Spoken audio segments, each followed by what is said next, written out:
if you awaken from this illusion and you understand that black implies white, self implies other, life implies death, or shall I say, death implies life.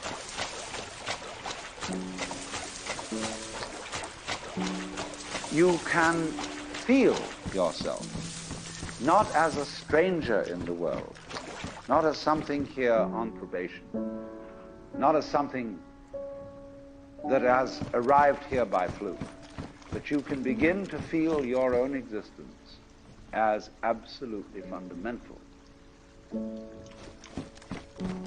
I'm not trying to sell you on this idea in the sense of converting you to it. I want you to play with it. I want you to think of its possibilities. I'm not trying to prove it. I'm just putting it forward as a possibility of life to think about. So then, let's suppose that you were able every night to dream any dream you wanted to dream. And that you could, for example, have the power within one night to dream 75 years of time, or any length of time you wanted to have. And you would naturally, as you began on this adventure of dreams, you would fulfill all your wishes. You would have every kind of pleasure. And after several nights of 75 years of total pleasure each, you would say, well, that was pretty great.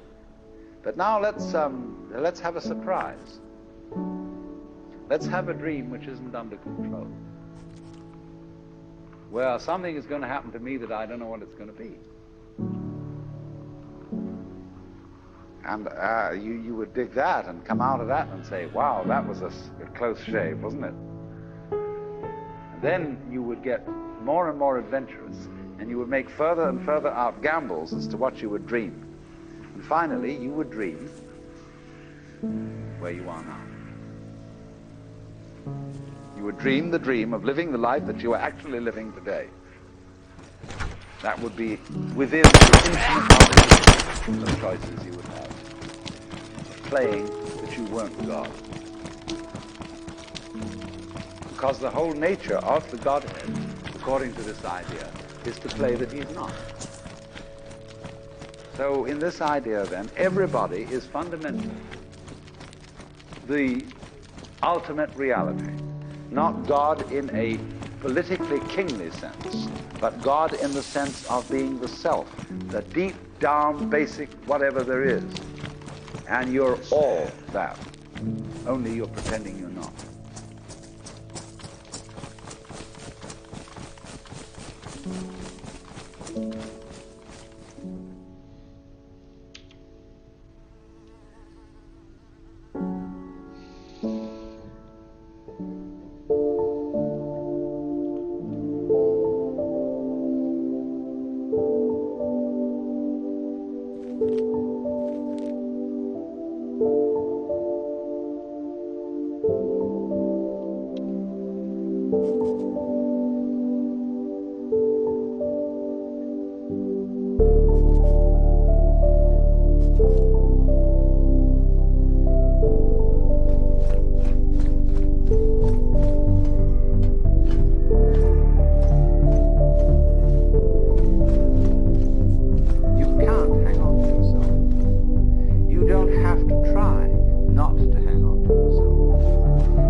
or chief of the vestry in the local parish. And the lady said, "Sir Roderick, you haven't said a word. What do you think is going to happen to you when you die?" "Oh," he said, "I am perfectly certain that I shall go to heaven and enjoy everlasting bliss, but I wish you wouldn't indulge in such a depressing conversation."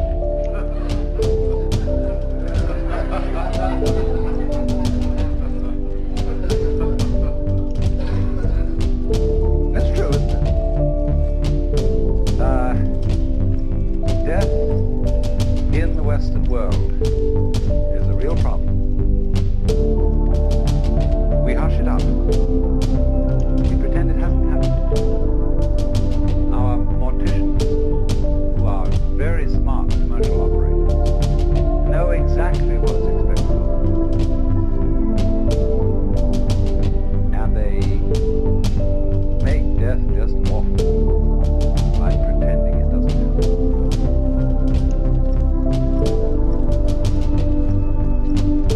But you see, the knowledge of death helps the ego to disappear, because it tells you you can't handle it. So what we need, if we're going to have a good religion around, that's one of the places where it can start.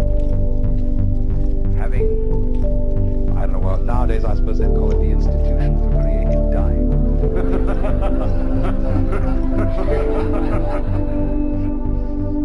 But something like that. And you can have one department where you can have a champagne cocktail party to die with, another department where you can have glorious religious rituals and priests, things like that, another department where you can have psychedelic drugs, another department where you can have special kinds of music, anything, you know. All these arrangements will be provided for in a hospital for delightful dying. But that's the thing, to go out with a bang instead of a whimper.